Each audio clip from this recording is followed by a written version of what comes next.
Bueno, ya son las 12:15. Bienvenidos a todos y a todas a esta nueva edición, ya la número 92 de los Viernes Científicos de la Facultad de Ciencias Experimentales de la Universidad de Almería. En primer lugar, quiero disculpar al decano porque no va a poder asistir a esta edición, dado que le ha surgido otra responsabilidad ineludible, aunque sin duda le hubiera gustado estar aquí con nosotros. Si tiene tiempo, de hecho, se incorporará un poquito más tarde. Aunque en un formato adaptado al contexto actual, la Facultad de Ciencias Experimentales ha querido dar continuidad a esta actividad que consideramos esencial para transmitir el conocimiento científico a la sociedad. Y esta ya es la tercera charla que realizamos en este curso académico. Podéis además informaros sobre todas las charlas que estamos haciendo en la página web de los Viernes Científicos o también en nuestras redes sociales, en Twitter o en Instagram, donde más o menos enviamos de forma puntual toda la información. También disponemos de un canal de YouTube, por si, donde se cuelgan todas las charlas. Ahí podéis informaros e incluso volver a verlas. Bueno, hoy contamos con nosotros, con el doctor Sergio Martos Rosillo, que es doctor en Geología y científico titular del Instituto Geológico y Minero de España. Trabaja en Granada. Sergio Martos tiene una extensa carrera investigadora vinculada a la hidrogeología, con más de 30 artículos de impacto a nivel internacional, con numerosos libros y capítulos de libros que avalan su calidad científica y, además de su perfil investigador, pues también colabora con distintas universidades españolas impartiendo clases en grado y en másteres, ¿no?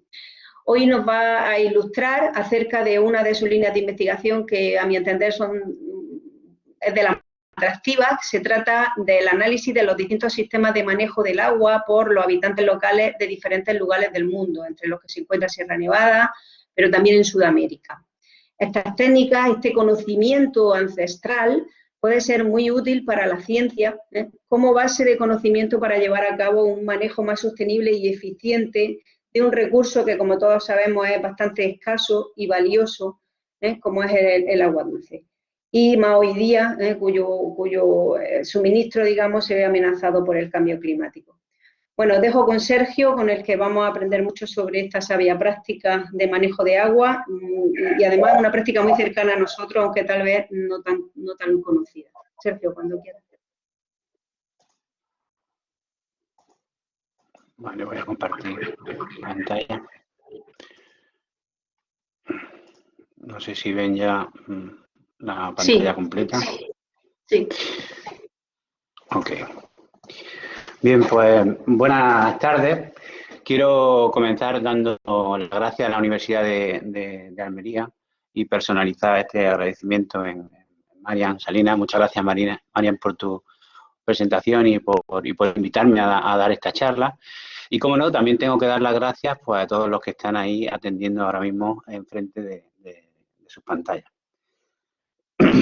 Voy a hablarles de soluciones basadas en la naturaleza aplicada a la gestión del agua, de la siembra y la cosecha del agua, de las acequias de careo, pero también les voy a hablar de lo necesario y lo enriquecedor, porque resulta intercambiar conocimiento entre la ciencia y el saber ecológico que tiene la población local sobre el medio que les rodea. Y todo eso lo voy a hacer siguiendo el índice de la diapositiva que tienen en pantalla. Bien, cuando nos muestran imágenes desde el exterior de nuestro planeta, todo azul, todo lleno de agua, pues podemos crearnos la falsa expectativa de pensar que el agua es un recurso ilimitado y, en especial, el agua dulce. En esta figura, que es muy ilustrativa del Servicio Geológico de Estados Unidos, han hecho el ejercicio de hacer una comparativa de los distintos tipos de agua que tenemos en superficie en nuestro planeta. Entonces, han hecho una esfera con toda el agua del mar, y sería esa bolita que tenemos en mitad de los Estados Unidos, y que si, en términos de comparación, si la Tierra fuera del tamaño de una pelota de fútbol, esa esfera tendría el tamaño de una pelota de ping-pong y sería agua salada. La pelotita que hay abajo a la derecha, que sería del tamaño de una canica, sería el agua dulce que hay en el planeta, congelada en los casquetes polares, congelada en los glaciares, y una bolita muy pequeñita que se ve debajo del tamaño de una miga de pan, pues sería el agua dulce que tenemos disponible en los seres humanos. Gleason y colaboradores se han esforzado en cuantificar esa pequeña pelotita de agua dulce para explicarnos cómo está repartida, ¿no? Entonces vemos que hay 12.000 kilómetros cúbicos de agua dulce en la atmósfera, 100.000 kilómetros cúbicos de agua en los ríos, en los embalses, en los lagos. Y si nos fijamos en la cifra de abajo, hay 22 millones de kilómetros cúbicos de agua subterránea en los primeros 1.000 metros de profundidad. Es decir, a una profundidad que es asequible con las técnicas de perforación y de captación de agua subterránea hoy en día. Es decir, tenemos 220 veces más agua subterránea, agua dulce subterránea, que agua superficial. Y entonces, pues si algunos nos encargaran cómo gestionar los recursos hídricos de agua dulce de nuestro planeta, pues pensaríamos, pues hay que saber gestionar bien los acuíferos. Pues así no piensan nuestros planificadores y nuestros gestores del agua, que se empecinan en regular y en controlar solo el agua superficial y no el agua subterránea. En España somos líderes en número de grandes presas por habitante. Construimos muchísimas presas en los sitios adecuados, bien construidas, pero lo que está ocurriendo es que esas presas se están volviendo viejas y se están llenando de sedimento. Y también lo que estamos comprobando es, y sobre todo en zonas como el sureste de España, es que cuando viene una sequía, las presas se quedan sin agua y cuando vienen lluvias importantes, no son capaces de regular esos recursos. Entonces, parece que las altas instituciones en la gestión y planificación del agua se han dado cuenta y ven que este modelo de gestión del agua, basado exclusivamente en la regulación hídrica mediante obras de hormigón, pues no funciona. Y ahora se está hablando de nuevos enfoques, ¿no? de buscar nuevas soluciones que dejen de luchar contra la naturaleza y pasen a trabajar con ella. Con esa idea nace el concepto de soluciones basadas en la naturaleza, que cuando se aplican a la gestión del agua, pues consisten en una serie de procesos que bien son naturales o bien imitan a la naturaleza, con los que se busca aumentar la disponibilidad en cantidad y en calidad de agua dulce y en reducir los riesgos asociados al agua, como pueden ser la sequía y las inundaciones, además de mejorar la adaptación al cambio climático. Bueno, ahora mismo nos están bombardeando con documentos que vienen de UNESCO, de Unión Europea, incluso del mismo Ministerio de Transición Ecológica, que hablan de soluciones basadas en la naturaleza y que proponen nuevas formas de gestionar el agua. Sin embargo, cuando uno abre los libros y los lee con detenimiento, pues se sigue dando cuenta que el uso de los acuíferos como grandes elementos de regulación del agua dulce que no está congelada, ¿no? Pues sigue obviándose, ¿no? Hay muchas ideas como los techos verdes de los edificios, como recuperar los filtros verdes para depurar las aguas residuales, incorporar los ríos dentro de las ciudades, hacer pavimentos permeables, pero siguen obviándose la capacidad de los acuíferos como grandes elementos de regulación del agua dulce, ¿no? Entonces es necesario de una vez por todas, y vamos a ver si podemos aprovechar la oportunidad en este cambio en el enfoque en la gestión del agua, pues que se empiecen a gestionar bien los acuíferos. Y gestionar bien los acuíferos no me refiero a controlar el número de pozos que se hacen, ¿no? Me refiero a hacer un buen manejo de la agricultura. La agricultura tradicional, la agricultura moderna, puede infiltrar agua en los acuíferos y infiltrar agua de buena calidad, pero hay que cambiar el modelo actual de agrícola, ¿no? Que no infiltra o que ha dejado de infiltrar agua y que cuando lo hace con agua contaminada, con fertilizantes. Pues un buen manejo de los suelos agrícolas, un buen manejo de los pastos, de los bosques que no están diseñados pensando en el balance hidrológico, sino en reducir la erosión muchas veces, de los humedales, pues todo eso, incluso la recarga artificial de acuíferos y lo que veremos ahora, la siembra y cosecha del agua, es lo que puede potenciar que podamos jugar con esos grandes almacenes de agua de calidad, pues para mejorar nuestra situación. Bien, algunos pues estarán preguntándose qué es esto de la siembra y cosecha del agua. La siembra y cosecha del agua es un concepto que se acuña en Latinoamérica. Creo que en el Perú, que es quizás donde más se aplica, y que trae o que nos informa de él el profesor Rafael Fernández Rubio, que fue el primer catedrático de hidrología de la Universidad en España, ¿no? Que era de la Universidad de Granada.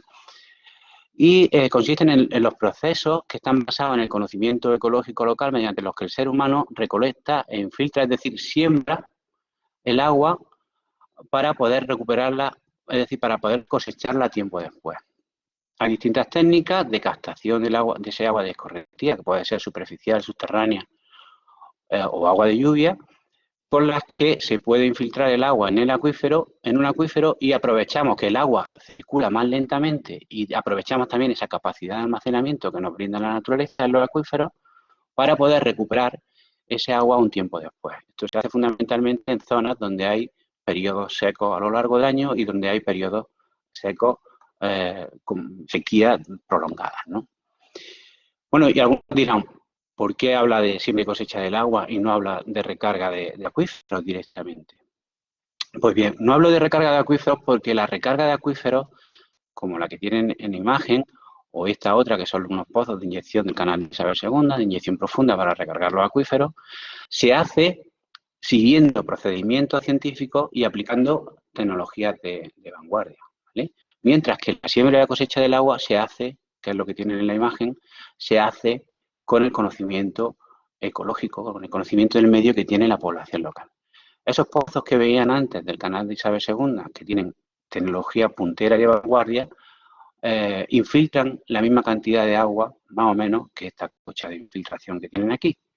O sea, que no, son medios distintos, situaciones distintas, pero los dos lo hacen en formaciones que se suponen de baja o de moderada permeabilidad y, por tanto, no tenemos que dejar a un lado este tipo de sistemas de siembra y cosecha del agua porque cuando nos ponemos a estudiarlas comprobamos que funcionan perfectamente.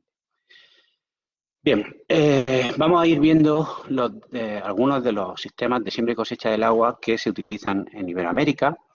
Y voy a utilizar para ello esta diapositiva del Ministerio de Agricultura del Perú, que es bastante ilustrativa y donde se representan los principales sistemas, como digo, de siembra y cosecha del agua, que se aplican en buena parte de América, bueno, fundamentalmente en la cordillera de los Andes. Vamos a hablar primero de las cochas, que las cochas son una laguna de origen natural, que se forman en la parte alta de los Andes por erosión, por una paleoerosión glaciar, no son huellas de erosión glaciar, pero en los que la población local hace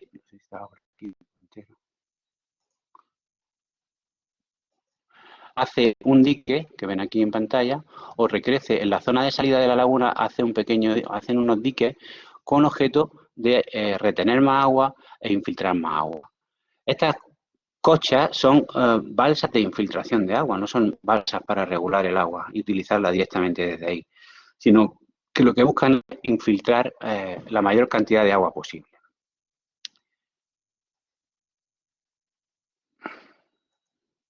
Bien, entonces, aquí vemos en esta diapositiva, vemos estas cochas y las cuencas de recepción y vemos que agua abajo se forman unas zonas verdes que están asociadas a una descarga continua de manantiales que están ubicados en esa posición.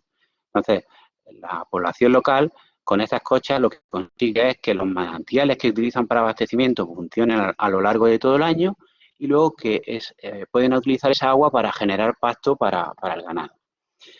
Y una curiosidad que es a mí me llamó mucho la atención es que dentro de esos diques suelen aparecer conchas de espóndilu. El espóndilu es un bivalvo que siempre se ha ofrecido mucho dentro de la cosmovisión andina como una ofrenda a los dioses y se utiliza mucho también en como lo ven, para crear joyas. Pues este tipo de bivalvos normalmente están en aguas cálidas en las costas de Ecuador.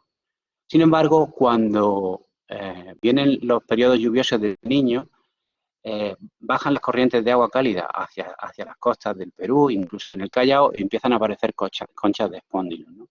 Entonces, los antiguos habitantes de esta región sabían que cuando aparecían ese tipo de conchas en el Perú, era porque iban a producirse lluvias importantes. Entonces, fíjense cómo de esta observación de la naturaleza no solo se adquieren conocimientos de cómo funciona el ciclo hidrológico en las zonas de montaña, sino también de cuestiones de tipo meteorológico, como es el fenómeno del Niño.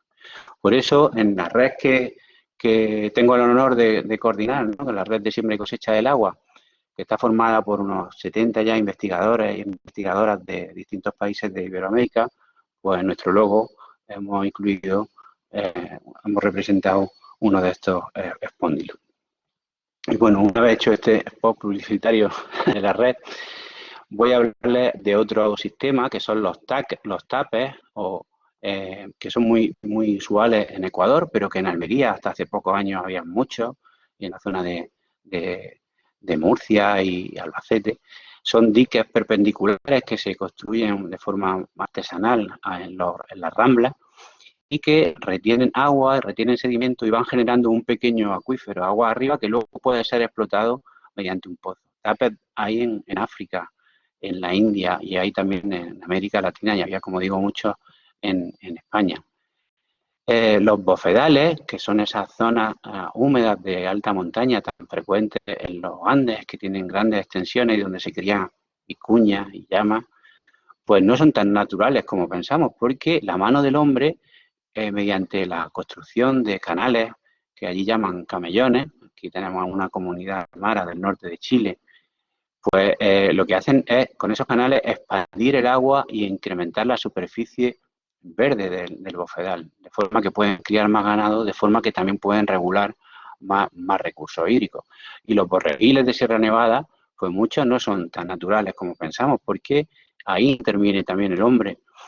Los pastores pues van haciendo esas pequeñas acequias de careo, podríamos llamar, que son las que tienen ahí en la imagen, de forma que expanden el agua y la materia orgánica que aporta el ganado y el agua que aportan las acequias permite agrandar la superficie de esos borreguiles gracias a la intervención del ser humano.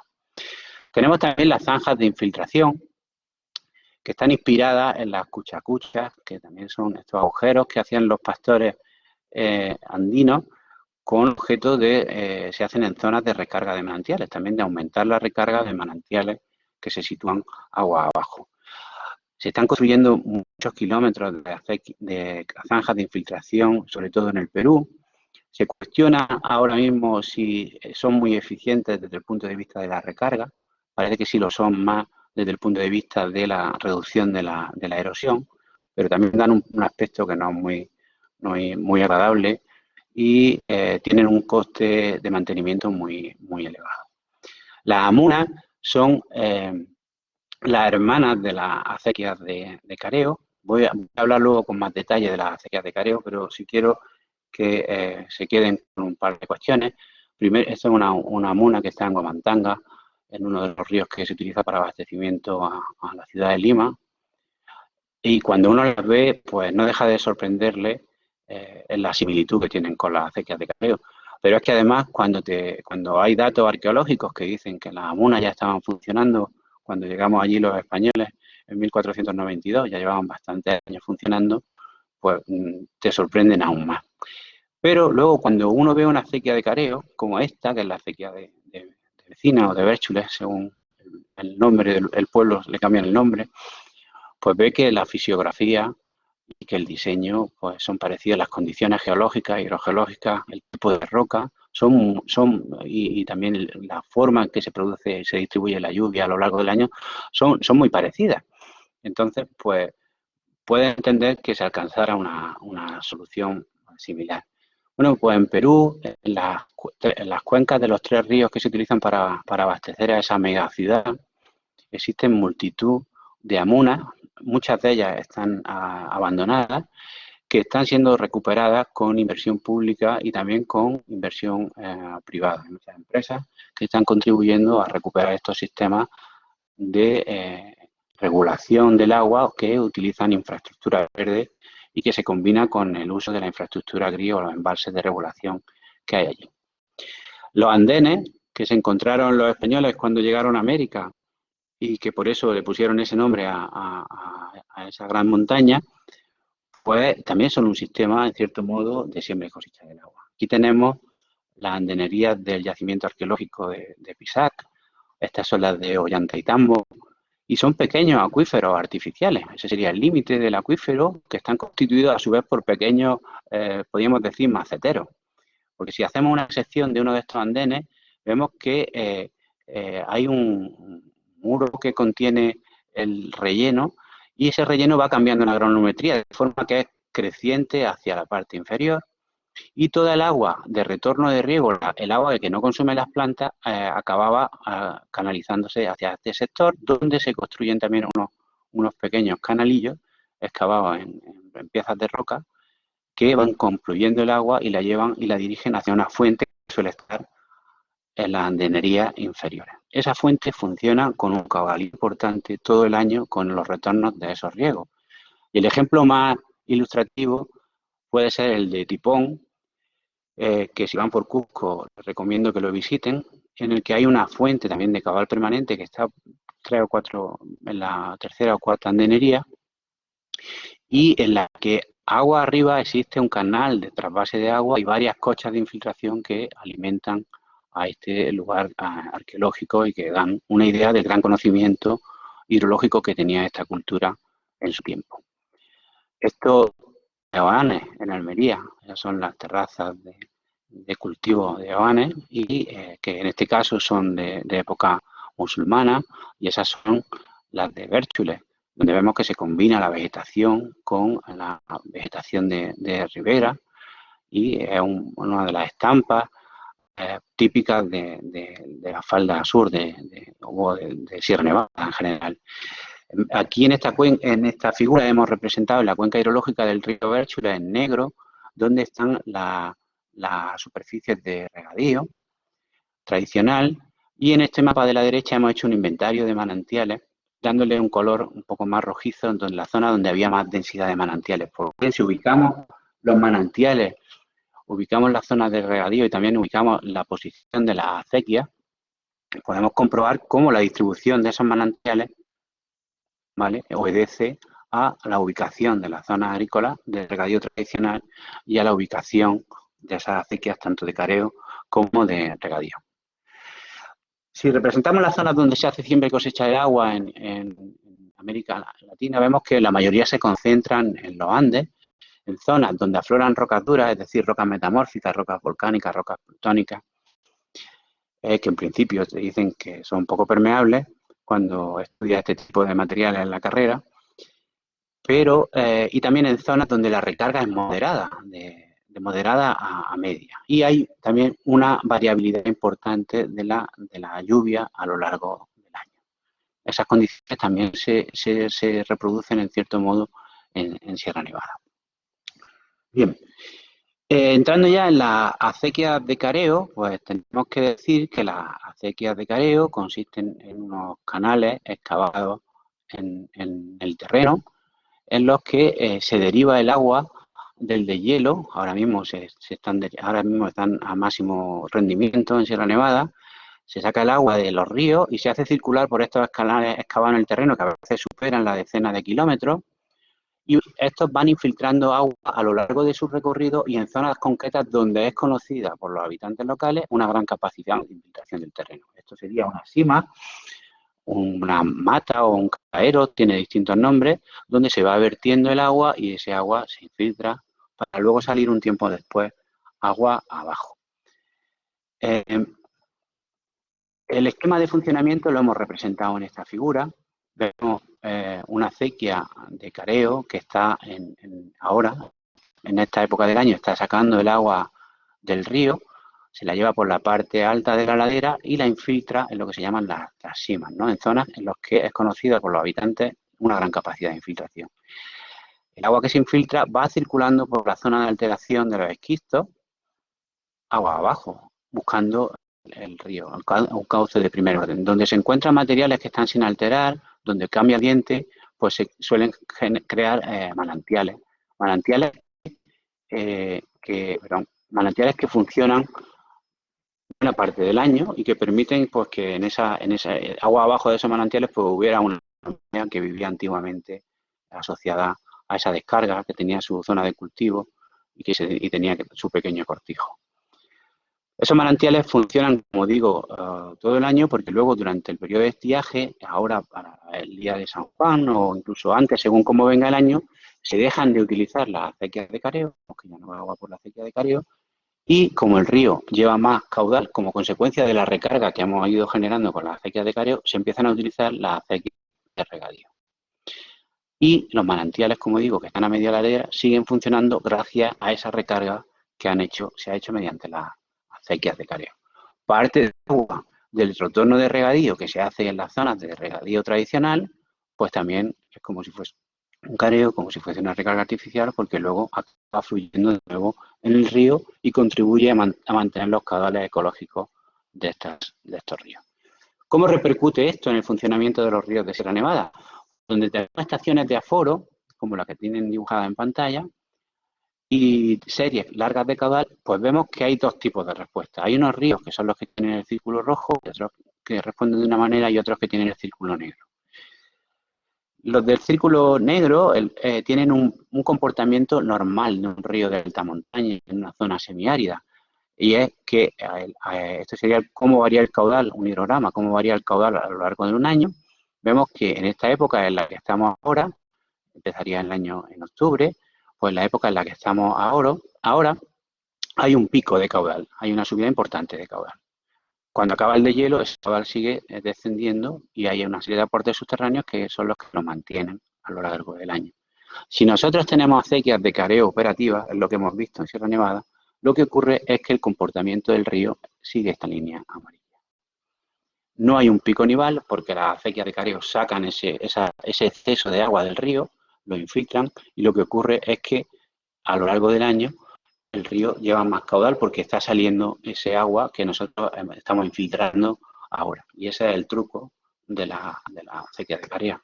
Tan difícil, y tan sencillo y tan difícil a la vez, ¿no? Pues bien, esa respuesta de los ríos con hidrogramas prácticamente planos las tenemos en los ríos donde hay acequias de careo operativas, ¿vale? Pues en Sierra Nevada tenemos 750 kilómetros de acequias cartografiadas. Vemos que en la falda norte hay menos que en la falda sur y también quiero destacar que en Almería hay bastantes acequias de careo y les animo a que las investiguen porque hay poca investigación, muy poca investigación hecha y les aseguro que el que se dedica a eso se lo va a pasar muy bien, por lo menos cuando esté en el campo. Así que les animo a que hagan investigación de esas acequias de careo de la parte de Almería. Bien, y cuando uno va al campo, pues tiene que aprender muchísimo a estudiar este tipo de sistemas, tiene que aprender mucho de la población local. Lo primero que hay que hacer es ponerse en contacto con ellos, porque si no te pones en contacto con ellos y si no llega, si no eres bien recibido, poco puedes hacer. No va a llegar lo mismo al mismo sitio que si la población local colabora. Y normalmente, pues, tiende a colaborar con nosotros, ¿no? Y te quedas sorprendido cuando te pones a investigar y cuando empiezas a generar datos y no dejas de estar sorprendido. Y voy a poner algunos ejemplos. Esta es la cuenca del río Bérchules y ahí están tres de las acequias de careo más importantes representadas en amarillo. Pues veamos como simplemente con tres acequias, tres canales excavados en el terreno, sin necesidad de hacer grandes obras hidráulicas, pueden contribuir, bueno, pueden no, están regulando el caudal de este río. La primera acequia, que es esta que tenemos aquí, cuando está en esa posición ubicada, recoge toda el agua de escorrentía que se produce episódicamente, muy pocas veces, a lo mejor 4 o 5 días de tormenta importante, los suelos se saturan en agua, el agua empieza a escurrir por la ladera y esa acequia puede captar ese agua. Pero es que además, como tiene un punto de toma en el barranco, capta toda la cuenca que está situada agua arriba, ¿vale? Pues la acequia número 2, que está por debajo de la 1, le ayuda a recoger la escorrentía superficial y a recoger también toda la escorrentía que circula por el río Chico de Bérchules. Y la número 3, pues fíjense, apoya también a la escorrentía desaladera, que tiene menos pendiente, y permite recuperar y canalizar toda el agua que se genera en el río Grande de Bérchules.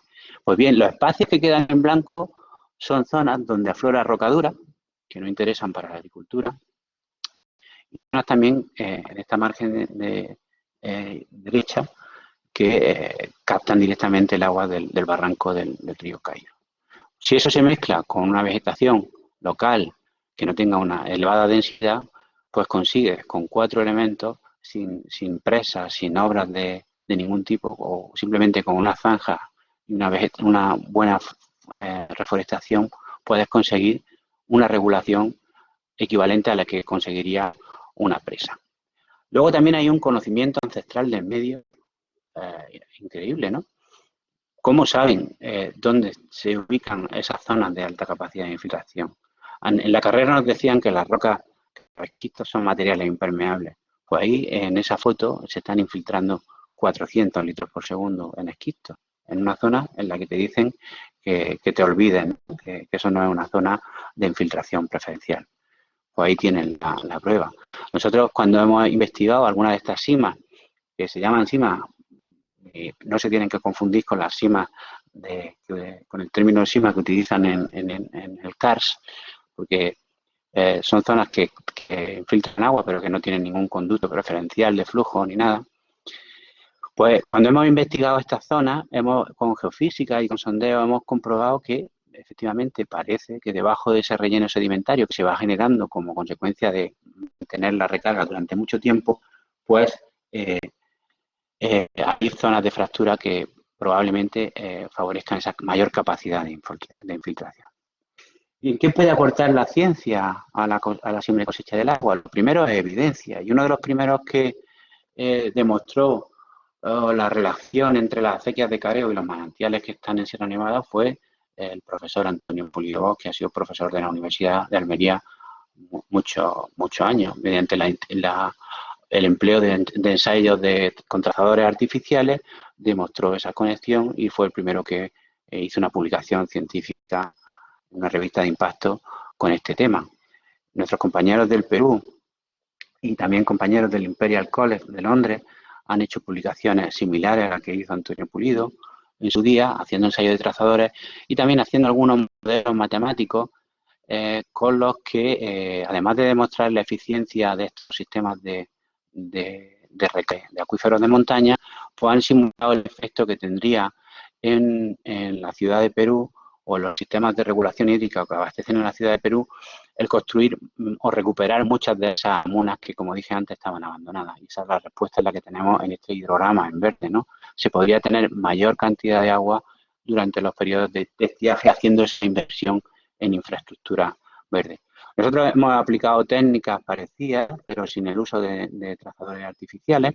Hemos utilizado la composición, las características hidroquímicas, la composición isotópica natural del agua y mediante pues, ese análisis hidroquímico podemos evaluar con balances de cloruro la recarga natural del acuífero y con el empleo el estudio del contenido isotópico de oxígeno 18 y deuterio podemos identificar los manantiales, digo, la acequia, la conexión entre algunos manantiales y las distintas acequias de careo que hay en una cuenca hidrológica. Y eso lo hacemos gracias a que el contenido isotópico del agua de lluvia en las zonas de montaña va cambiando con la altitud, de forma que cada vez el contenido isotópico se van haciendo aguas isotópicamente más ligeras.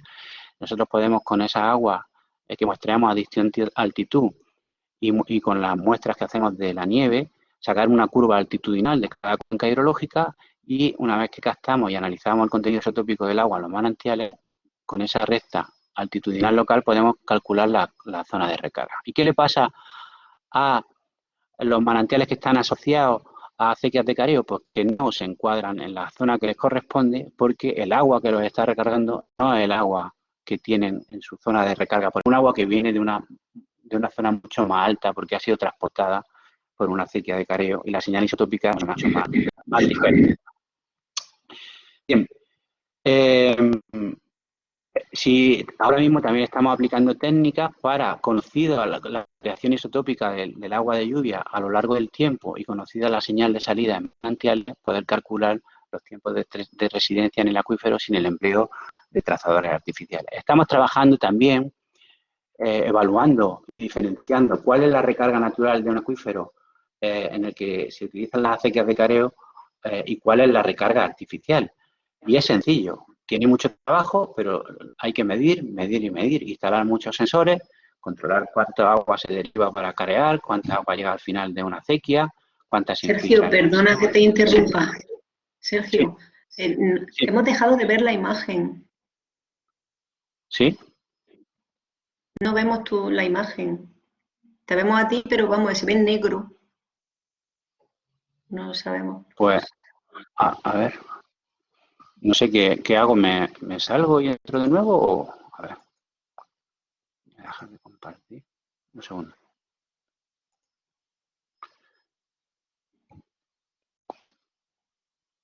Por ahí dice me que sí lo dice veían. gente que ahí sí que sí lo ven, unos sí y otros no. Bueno, pues continúa.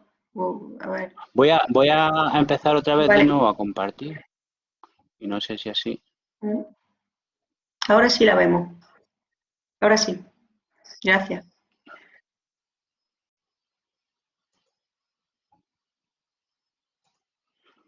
Vale. Bueno, pues lo que hacemos es medir en muchos sitios y así podemos saber cuánta agua se deriva para una acequia de careo, cuánta se infiltra a lo largo del recorrido y cuánta se infiltra en esas simas. Es sencillo, tiene mucho trabajo, pero bueno, es cuestión de ponerse a hacer medidas y medidas. Y con esas medidas podemos comprobar que algunas acequias, como esta del Espino en Bérchules, pues infiltran 400, en algunos momentos del año 400 litros por segundo, 200 y pico durante su recorrido y otros 200 cuando llegan a la cima. Y ese funcionamiento de 3-4 meses al año pues permite que el pueblo de Bérchules del Pútar se abastezcan con esto todo el año, que además haya unas zonas agrícolas muy importantes que se abastecen con ello. Y vemos también en esa foto de arriba como agua abajo de la acequia, pues casi todos los barrancos tienen una vegetación de ribera que contrasta con el resto y que está asociado a la recarga que se genera con esa acequia de careo. También hemos trabajado en el tema de demostrar la antigüedad y es bastante importante. Estamos trabajando con el grupo de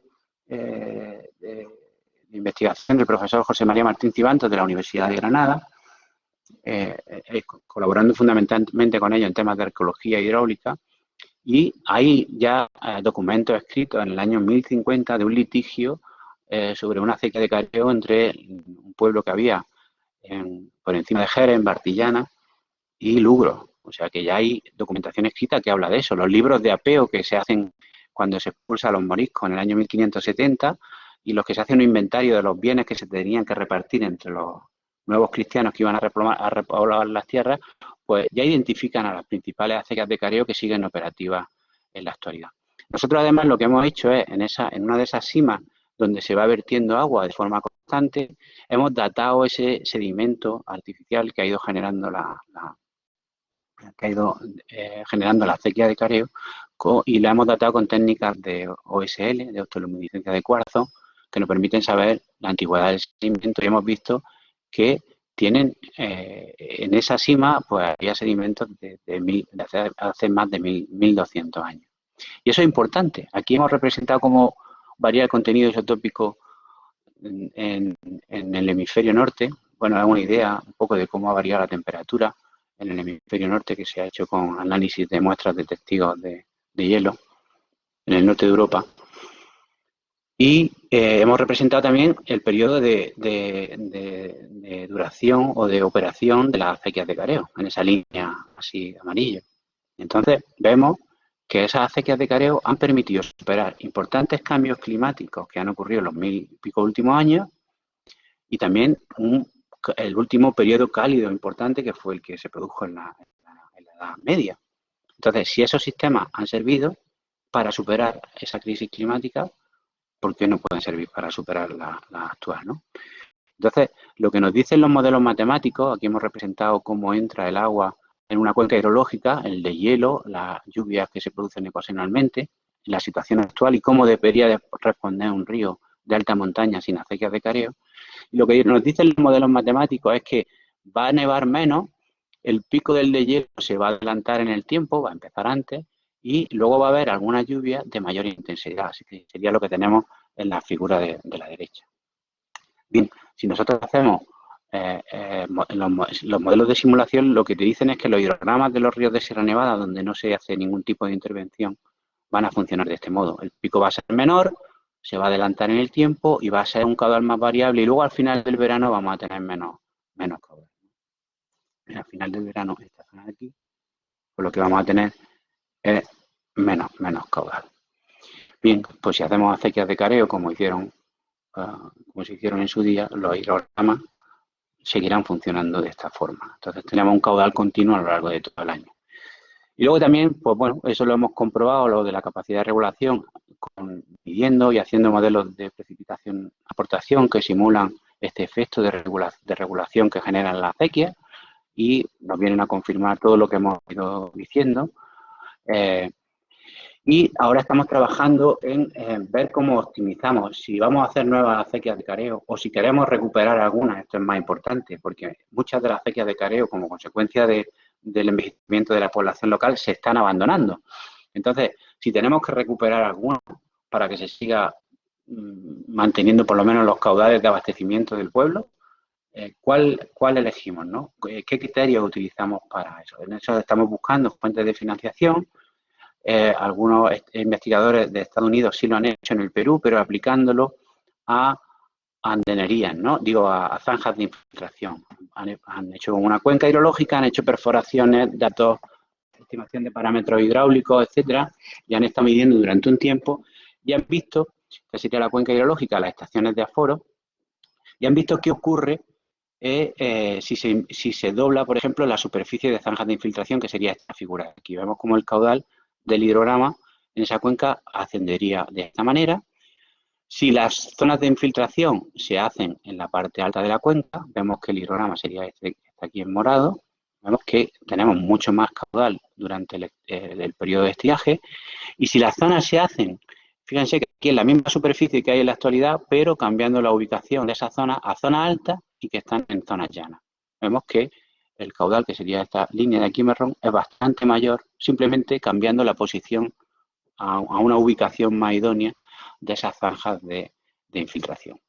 Pues bien, yo leí el artículo y luego un día hablando con uno de los acequieros de Bérchules me dijo: Sergio, pues si eso lo hacemos nosotros también aquí.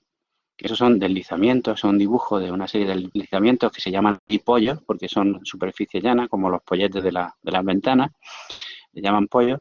Y todos esos pollos tienen su pequeña acequia de careo que infiltra el agua y que hace que circule lentamente, salga por un manantial. Cuando sale por ese manantial hay otra acequia de careo por debajo que también lo infiltra en el siguiente pollo y así retienen y hacen que el agua salga de forma más tardía de la cuenca hidrológica.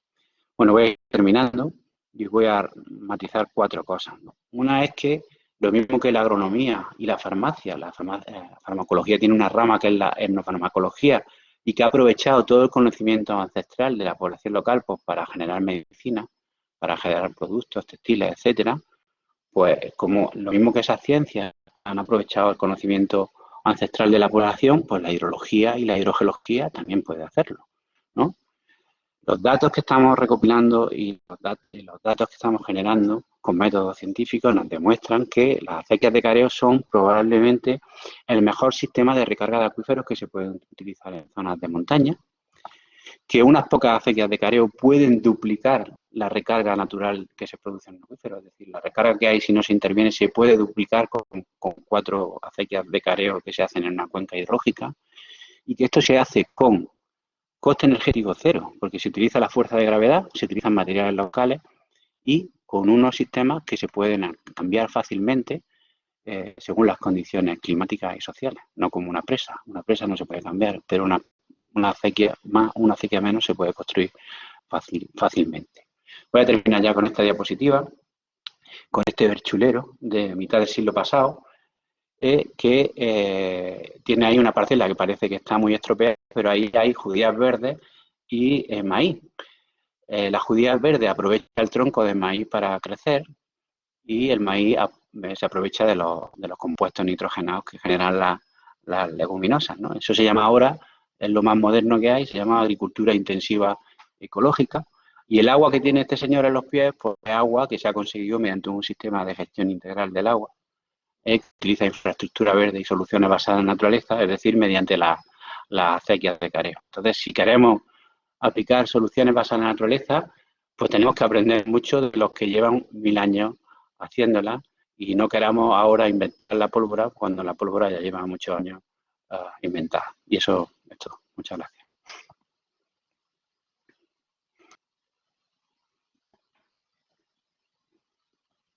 Muchas gracias Sergio, por tu interesante exposición. Bueno, se abre un turno de preguntas por si alguien está interesado en hacer alguna cuestión.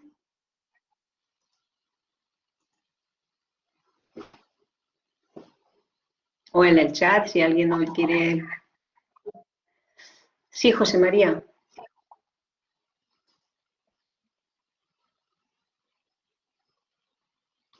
José María, puedes intervenir. ¿Tienes que dejarle el micro? Ah, sí. Okay. Sí, yo creo que ahora me escucháis, ¿verdad? Sí. Sí. Vale. Pues te decía, Sergio, que muchísimas gracias por la charla tan amena y además con técnicas ancestrales relacionadas pues, precisamente con intentar que los acuíferos se regulen, que los acuíferos se utilicen de una forma adecuada, ¿no? Yo, con esto de las acequias de careo, lo que estoy viendo en los últimos años es precisamente lo contrario. Es decir, no se están recuperando. Un ejemplo claro es el que tenemos, por ejemplo, en el río Paterna. En el río Paterna tiene una gran acequia de careo por su margen derecha y que resulta que lo que se ha hecho ha sido entubarla, pero completamente, entubada, para llevar el agua a otro lugar, es decir, a lo mejor una balsa de riego que está por debajo de aguas abajo, etcétera. Es decir, que realmente la recuperación de las acequias no es un hecho que por lo menos aquí en Almería estemos viendo. Yo no sé, Sergio, si en otros lugares están actuando de alguna manera para que esto se evite, ¿no? Esta canalización de las acequias de careo para hacerlas, todo lo contrario, hacerlas impermeables, se está evitando en otros puntos de Sierra Nevada, se están recuperando, ¿cómo se está haciendo? Bien, José María, gracias por tu pregunta, bastante acertada y conveniente. No, vamos a ver, en donde se está haciendo recuperación de amunas es en Perú. Ahí sí que hay un programa estatal del Ministerio de Agricultura que está apostando por este tipo de actuaciones. Y además, incluso la empresa privada, hay muchas, incluso constructoras, empresas de cerveceras o empresas de embotellado de agua están invirtiendo para que se recuperen muchas de esas amunas pues, que estaban abandonadas. Aquí en Sierra Nevada no se está, bueno, se hizo hace unos años una gran inversión que fue lo que se hizo a través de la Junta de Andalucía y el Parque Nacional con la intervención de Traxa y se recuperaron muchísimas acequias. Yo pienso que se podía haber hecho bastante mejor si se hubiera tenido en cuenta la población local, porque algunas de las acequias que se han arreglado luego no le interesaban a la población y no se han puesto en funcionamiento. Pero la verdad es que hay una situación importante de abandono y y además todas las acequias las están manteniendo las comunidades de regantes. En algunos ayuntamientos ya se está contribuyendo, ¿no? Pero, claro, cada vez hay menos regantes, los regantes se hacen mayores y ya no pueden mantener el mantenimiento la recuperación, el mantenimiento que requieren estas acequias todos los años, entonces se están perdiendo.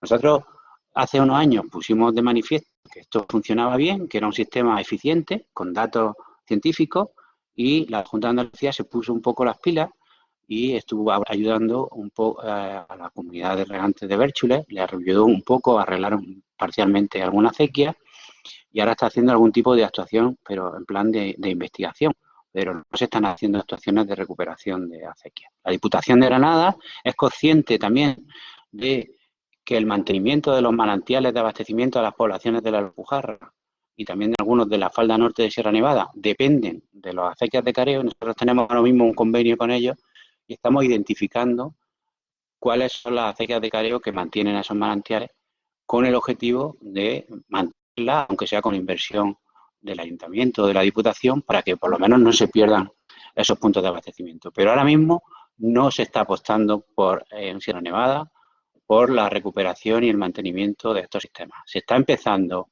a sembrar, pero todavía no hemos cosechado. Y en Perú hay una frase que me gusta mucho que dicen que el que recoge agua sin haberla sembrado es un ladrón, ¿no? Si eso lo aplicáramos aquí estaríamos, seríamos todos ladrones de agua, porque sembramos bien poco.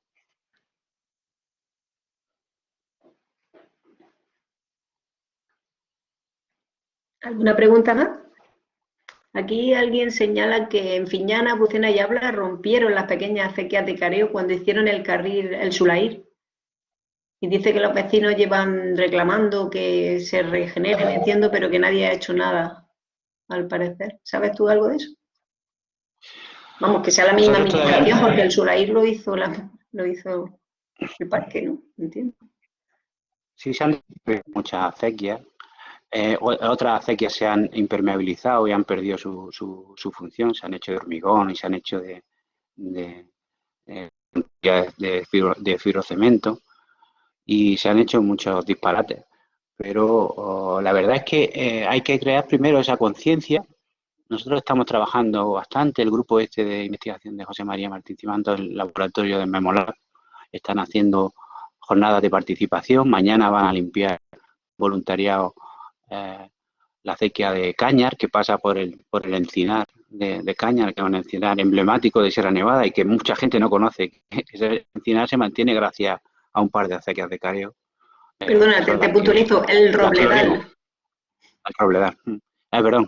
Es más importante, más valioso. Se mantiene gracias a esa acequia, ¿no? Y pues mañana hay una actuación de voluntariado y luego van a hacer otra, no sé en qué fecha, para recuperar una acequia que se perdió también en el Poqueira, ¿no? O sea que hay iniciativas, pero hay que crear esa conciencia social para que los políticos luego intervengan, porque si no hay un movimiento desde abajo, ya sabemos que no interviene. Incluso a veces habiéndolo tampoco. Bueno, Andrea Alcántara de la UICN quiere hacer también una pregunta. Hola, buenas tardes. Gracias, enhorabuena por la presentación. Sí, soy Andrés Alcántara del Centro de Cooperación del Mediterráneo de UICN, que además estamos coordinando el proyecto Life AdaptaMed en el entorno de Sierra Nevada, Doñana y Cabo de Gata. Me gustaría primero felicitar por la excelente presentación y precisamente reforzar una idea que acaba de comentar la coordinadora y que el ponente ha vuelto a insistir, que es el tema de soluciones basadas en la naturaleza y biodiversidad. Entonces, pensamos que es un tema muy importante. Sabéis que desde UICN coordinamos el concepto de SBN e insistimos mucho en la cuestión de cuestiones metodológicas de participación, que lo ha comentado perfectamente, y evidentemente las soluciones basadas en la naturaleza aportan enormemente para la biodiversidad, ¿no? Como habéis comentado con el tema del robledal y en otros entornos de Sierra Nevada, ¿no?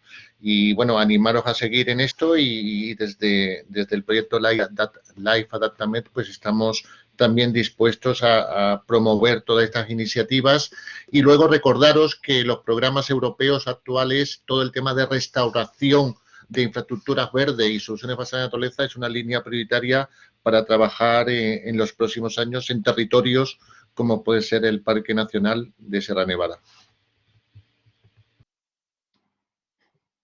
Muchas gracias. Muchas gracias. Bueno, Javier Cabello también quería hacer alguna aportación. Sí, buenas, Sergio. Yo también quería, por supuesto, felicitarte por la charla.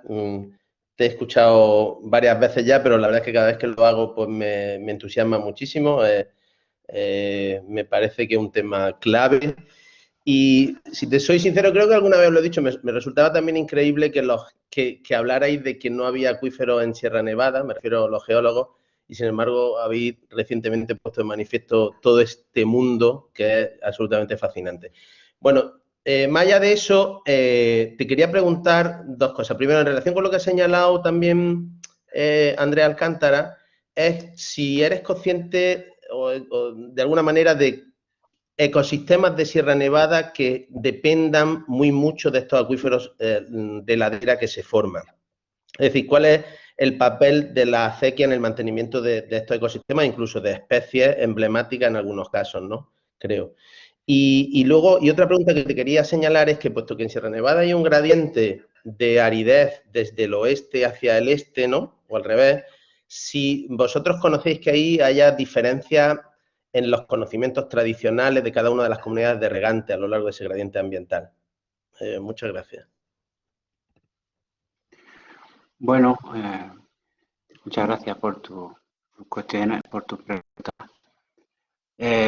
Tú sabes que yo no soy experto en, en el tema de los ecosistemas, pero cuando uno está trabajando con las acequias de careo y cada vez vamos incorporando nuevas zonas de estudio, pues sí vemos que asociado abajo de las acequias el paisaje cambia totalmente, ¿no?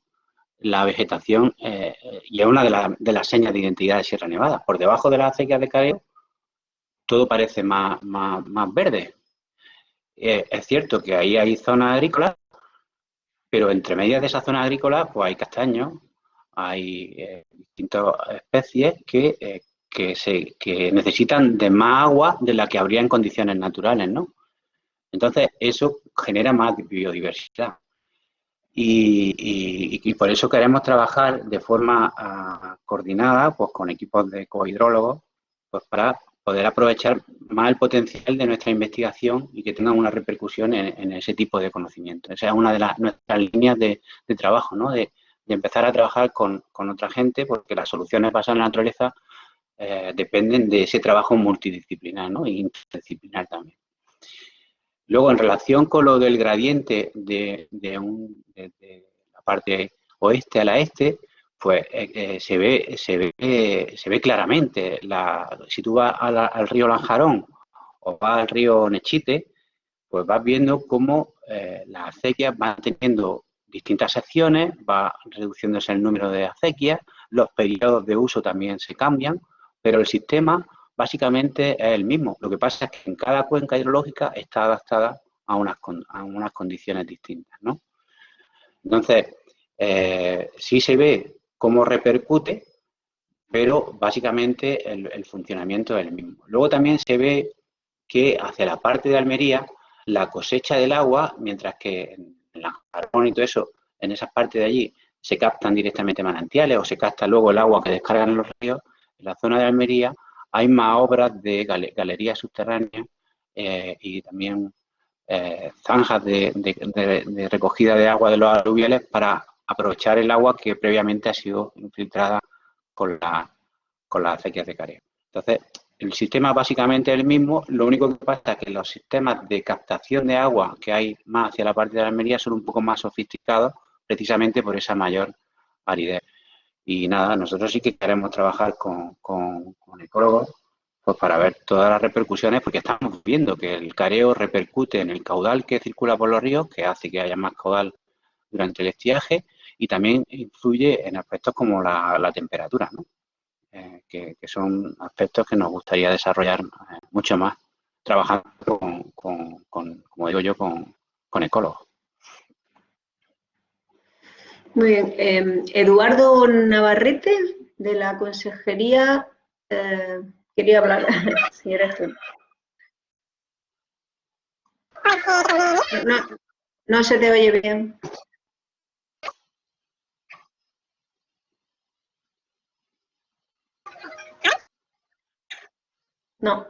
No se oye.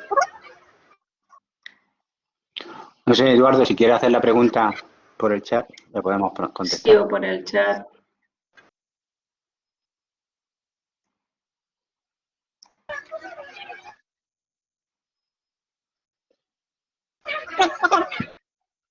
Vale, me parece que va a ser escrita. De todas maneras, sí quiero comentar que Eduardo, que trabaja en la Agencia de Medio Ambiente y Agua, ellos están haciendo ahora mismo también un estudio para la Junta de Andalucía en la ladera meridional de Sierra Nevada y también se están concentrando en algunos estudios con más detalle, como en el río Enechite, y fueron también los que, junto con, bueno, nosotros trabajamos para ellos para hacer la investigación que se hizo en el río Bérchules y que fue pues la que generó buena parte de las publicaciones y los trabajos que hemos hecho a posteriori. No sé si quería él comentar algo más. Está intentándolo, pero parece que no. No, si quiere. No se oye.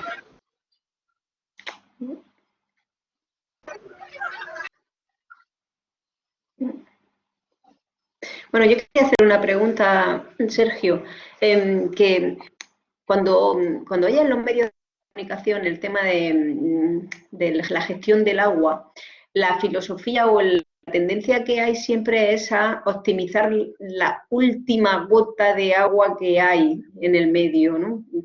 Para sobre todo para el tema agrícola. Entonces, efectivamente, lo que se suele hacer es eso, es llevar a cabo infraestructuras que a lo mejor no son de gran envergadura, pero sí son canales o entubamiento sobre todo, para evitar que se pierda, el concepto ese de que se pierda el agua, ¿no? Entonces, ¿dónde encaja una cosa y otra?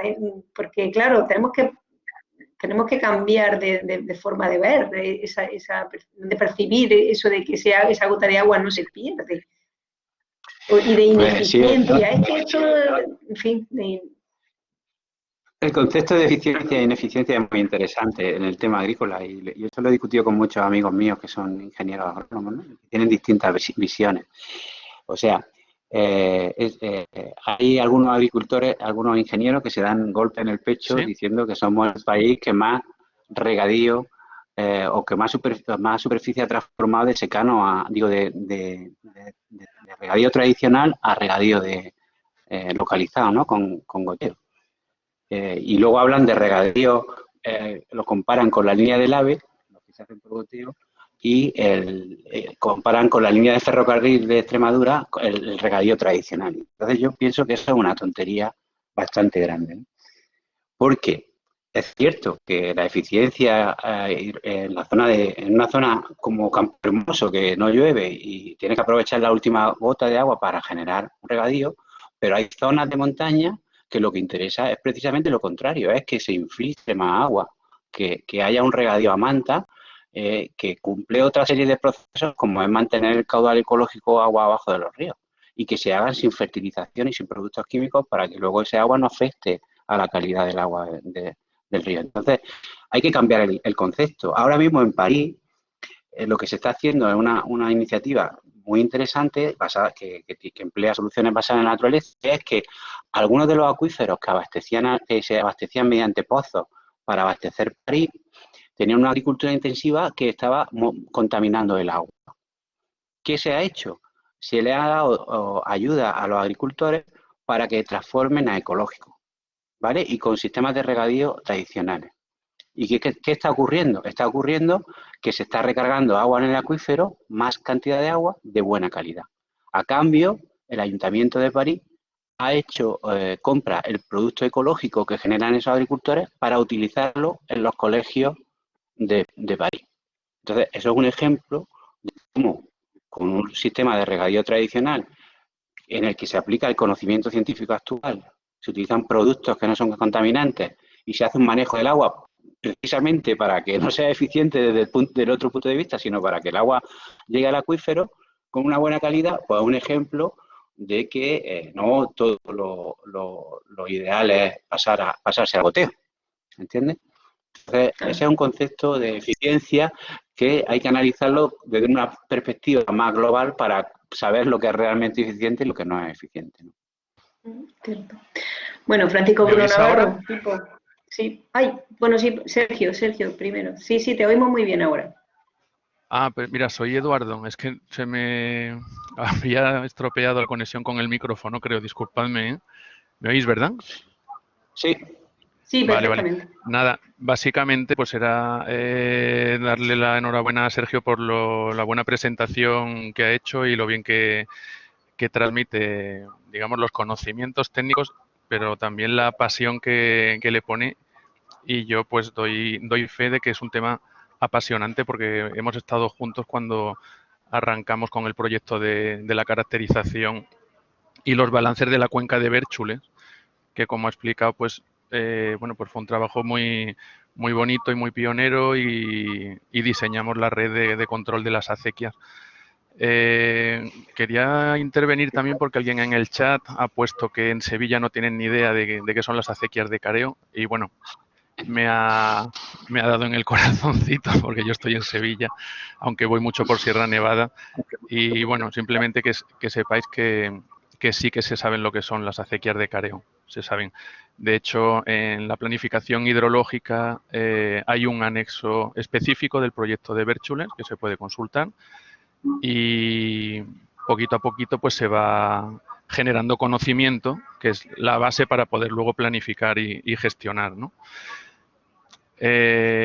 Está muy ligado esto que ha contado Sergio con la gestión de las aguas subterráneas, evidentemente, y con la definición y delimitación de las masas de agua subterránea, como es la de las laderas meridionales de Sierra Nevada, que le falta muchísimo conocimiento.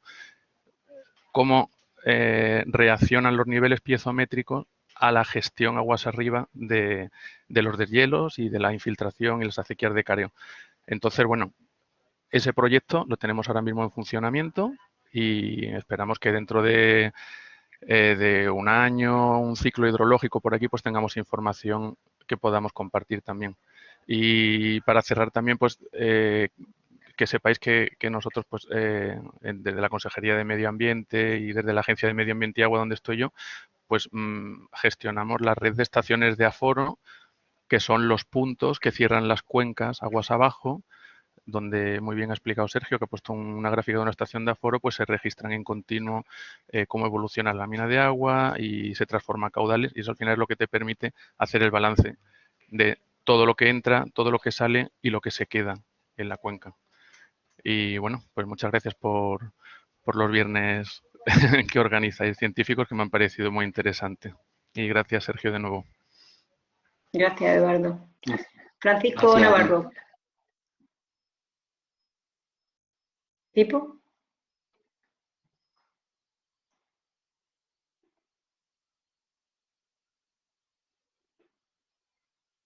No se te oye. Tiene el micrófono abierto, pero...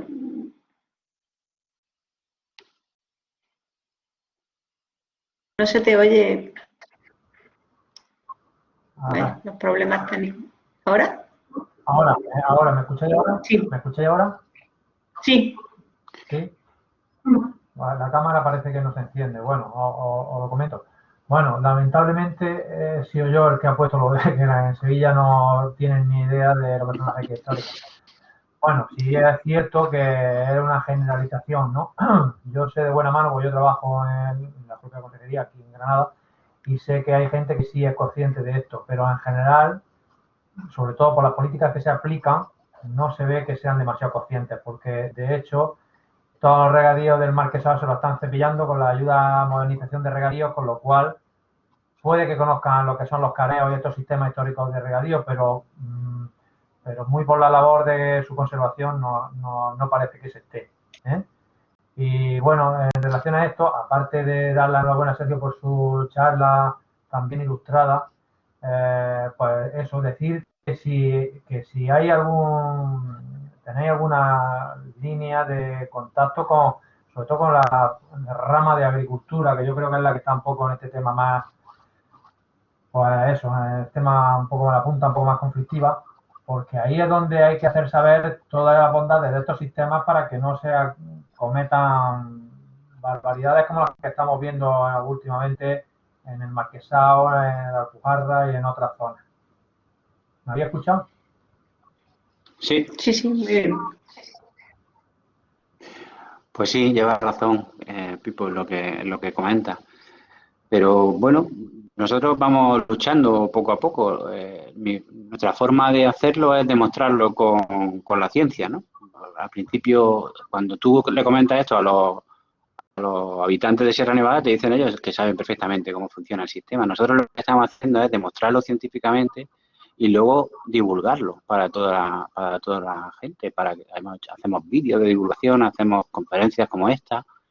Y entonces, sí, hay que hacer ver a la Consejería de Agricultura que el riego por goteo va bien en una zona, pero en otra es un desastre. Y impermeabilizar acequias y hacer balsas de algún tipo, pues funciona bien en una zona y en otras no. Aquí se tendría que apoyar a esa agricultura tradicional, que no puede competir con la del Ejido y con la de Almería, pero habría que ayudarle de alguna forma. Las comunidades de regantes no pueden mantener estos sistemas con el ritmo de envejecimiento de la población y el abandono de la población que se está haciendo. Y están peligrando no solo todas las especies vegetales y animales que dependen de los careos, sino también incluso los abastecimientos a los pueblos. O sea que si no intervenimos y si no apoyamos, vamos mal. En Perú y en otros países están haciendo una apuesta que a mí me llama mucho, que me gusta muchísimo, que están aplicando las leyes de retribución de servicios ecosistémicos, ¿no? Por coste de servicio ecosistémico. Es decir, a las empresas de abastecimiento el 3% se les requiere para invertir agua arriba del embalse. O sea, normalmente las empresas invierten del embalse hacia abajo, ¿no? En su infraestructura, pero no invierten nada agua arriba. Entonces ahora están haciendo que esos impuestos repercutan en mejorar, pues hacer más acequias, más amunas en la parte alta de las cuencas, si hay bosques y que necesitan un clareo, hacerlo, si hay algún pueblo que no tiene una depuradora, invertir, y eso es una inversión que luego también les repercute en ellos en tener más disponibilidad de agua y agua de más calidad. Pues a mí me sorprende cuando voy a Perú, que en un país como Perú, que se supone que es menos avanzado que nosotros, en el tema ambiental, pues nos dan unas cuantas vueltas, porque aquí se está empezando a hablar de eso y allí ya se lleva aplicando bastantes años, porque tengo compañeros que trabajan en eso desde hace por lo menos 6 o 7 años. Entonces, pues a veces me da vergüenza de que en este país pues no nos demos cuenta de esto, que el agua no sale directamente en el embalse, ni viene en los supermercados, no nace directamente en las botellas, sino que hay unas cuencas hidrológicas y hay unos acuíferos que requieren de un mantenimiento y de una conservación. Javier Cabello. Sí, gracias. Yo, Sergio, quería solo matizarte que no es verdad que, contrariamente a lo que acaba de decir, que no es verdad que Perú vayan por detrás supuestamente de nosotros en temas medioambientales. Nosotros hemos trabajado allí también, y lo que ocurre en Perú es que, como se trata de un país megadiverso, resulta que los equipos de gestión, al menos los de alto nivel, tienen un altísimo nivel de formación, y están en contacto con instituciones internacionales, y en temas ambientales nos dan bastantes vueltas, sí, pero sí, yo lo que no he dicho yo eso, Javier, he dicho que sí, que nos dan vueltas, que digo que se supone que es un país menos avanzado que nosotros a nivel económico, pero que en el tema ambiental nos dan bastantes vueltas.